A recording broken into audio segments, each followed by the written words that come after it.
this week we have actually two readings. One of them is called Nitzavim, which means to stand firm, and the other one is called Vayelech, which means to move on.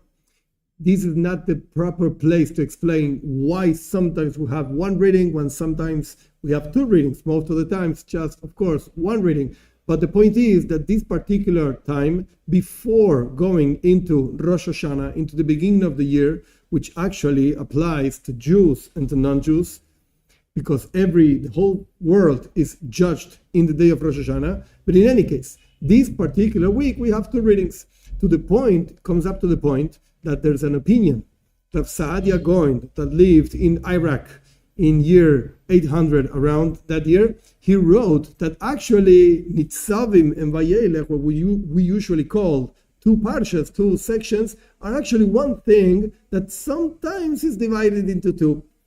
But we have to understand, these two things that are actually one, sometimes divided into two, are two opposite ideas. One thing is to stand firm in your place, nothing moves you.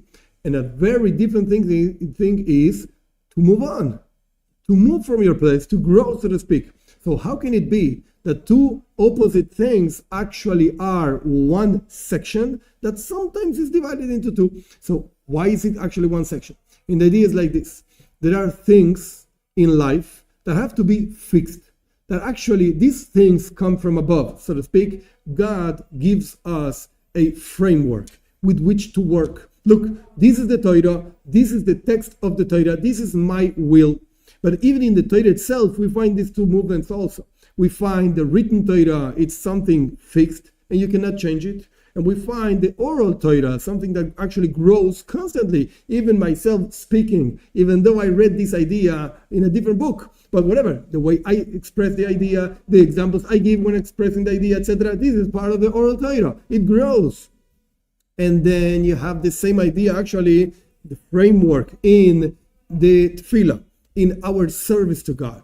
There's a thing that is the set text that a person should be saying to God. And then there's the feelings. The feelings grow and change according to the day, according to the person, etc., etc. They're not fixed. And then you have exactly the same idea of fixed and changing in mitzvahs, in the commandments. A person can fulfill the commandments just as they are given from Mount Sinai, not adding, not taking away, etc., etc. However, there are ways of making more beautiful the observance of these commandments. It's called mehadrin, a person that actually searches for doing better, going beyond the letter of the law, really embellishing what your observance is. So we find in all aspects of life there are fixed things that come from above. And then there are things that we add, so to speak, to it, our feelings, our thoughts, our will to actually do more and be more connected to God. And that's something that changes. One day you're going to wake up and going to be on fire. And today I prayed, it was so nice and so good. And one day it's going to be, you know what? Tomorrow is going to be a better day. So we find these two ideas, these two movements all around the place in the life of a person. So how can they be together? Because again, the moving is based actually on the fixed things of life. God gives us a framework. He comes, so to speak, from above in Mount Sinai and tells us, look, this is the thing that you should be doing. And based on this thing, you should actually grow. And you should make your own ideas into growing yourself and improving yourself in your connection to God. That's why they're actually one thing. However, many years we actually read them separate. Why? Because even when we say that God gives you a framework, a fixed thing with which you should work, but the work itself is your choice. You have free will to work and improve yourself and grow, or not to do it, God forbid. But it's your input. So in a regular way, they should be going together.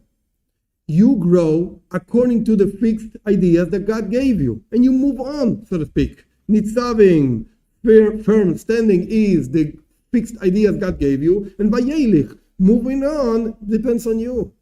But however, again, even though they go together, there are two things. God is expecting us to be His partner in creation, to improve ourselves, to get more connected to Him. It's just like a father that hides himself, expecting for the child to search for him. Tati, where is Tati? And here is Tati, everybody's happy. Yeah, God is expecting us to make Him, so to speak, happy by searching for Him, by moving on. That's why Nitzavim-Vayelech are actually one thing, standing firm and moving on. It's actually one thing that some years is divided into two to show us the idea that God is expecting us to make the choice, the conscious choice of connecting to Him.